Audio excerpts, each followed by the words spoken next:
அ இவ்ளோ பெரிய ஒரு ஸ்டேஜ்ல மக்கள் என்ன கொண்டாந்து உட்கார வைப்பாங்கன்னு அப்ப நான் எதிர்பார்க்கல.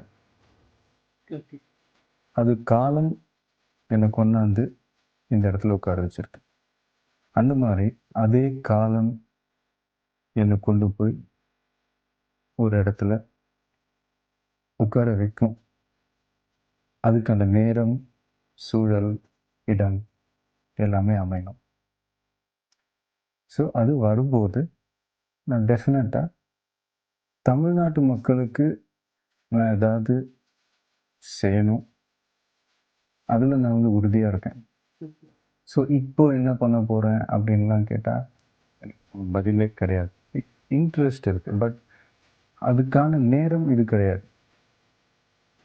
ஸோ என்ன கொண்டாந்து இந்த மாரி ஒரு நல்ல ஒரு இடத்துல உட்கார வச்ச அந்த அந்த நேரம், காலம் கொண்டாந்து உட்கார வைக்கும். ஸோ அந்த சமயத்துல நான் வருவேன். அதுக்கு இன்னும் டைம் இருக்கு.